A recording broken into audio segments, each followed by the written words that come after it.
All right, let's jump right in. Over the next few minutes, we're going to build your personal framework for mastering AI.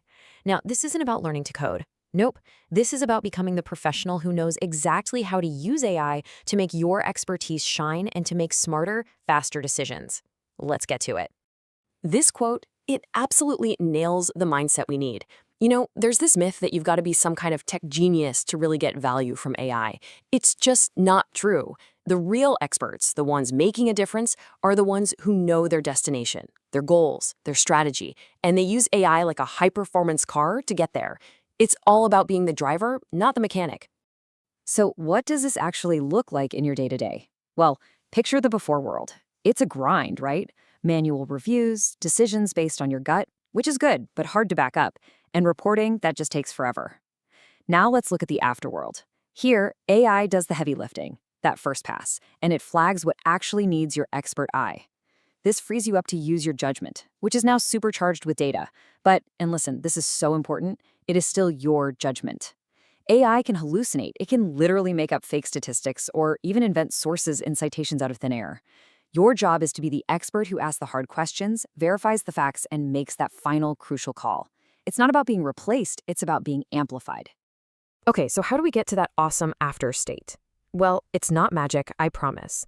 It's really just a solid foundation built on three core concepts that all work together.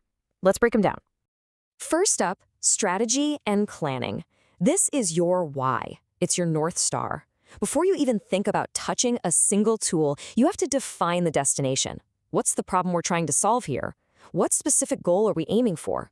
A clear strategy makes sure every single AI initiative is pulling the whole company in the same direction. And trust me, that prevents a lot of expensive wrong turns. Second, we have implementation and execution. This is where the rubber meets the road. It's how you turn that great strategy into something real. And it takes discipline, it takes a coordinated team, and it takes an absolute obsession with quality. This is the bridge you build from a brilliant idea on a whiteboard to a result that delivers real, measurable value. And third, measurement and optimization. How do we know if any of this is actually working? Simple. We measure it. This means you've got to define what success looks like from day one. Track your progress like a hawk and use that data to get better and better. This transparency, that's what builds trust with your stakeholders and proves the value of all your hard work. So, we've got the what and the why down. Now for the fun part, the how. Let's shift gears from just talking about concepts to a practical playbook you can start using, well, today. This 6-step process is your roadmap. Seriously. First, you've got to assess your current state. Let's be honest about what your team can really do right now. Then, define success. What's the one metric that, if it moves, proves this was a win? Then, and this is huge, you have to engage stakeholders early to get their buy-in. From there, you just implement in small, manageable phases, build up your team skills as you go, and most importantly, stay ready to monitor the results and adjust your plan. The organizations that are absolutely crushing it with AI, they all share these 4 habits. They always lead with strategy. They are obsessed with delivering actual value, not just playing with cool new tech. They invest in their people for the long haul. And they stay flexible because they know that being able to adapt is their biggest competitive advantage. Okay, lean in for this one because this might be the most important advice in this whole explainer. When you get a powerful new tool, it's so tempting to just automate everything you see.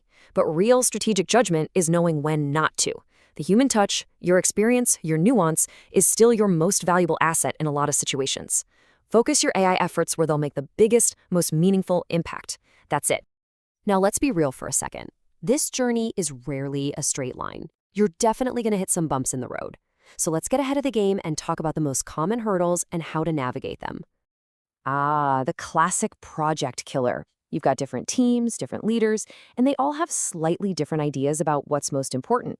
What do you do when everybody's pulling in a different direction? You get out in front of it. From day one, I mean literally day one, you establish clear governance. Who makes the final call?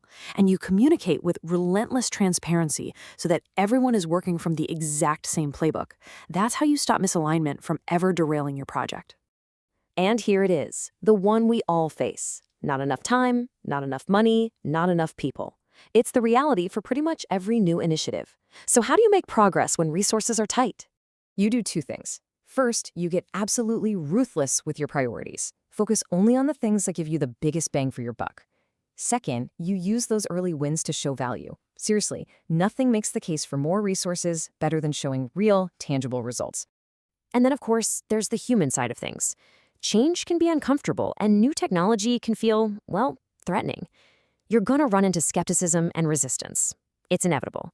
So, how do you handle it? The trick isn't to fight resistance, it's to get ahead of it. You educate people on what the change really means for them. You show them how it makes their own work better. And here's the secret weapon. You involve the skeptics. When you make them part of the solution, you can turn your biggest critics into your biggest champions. Woo!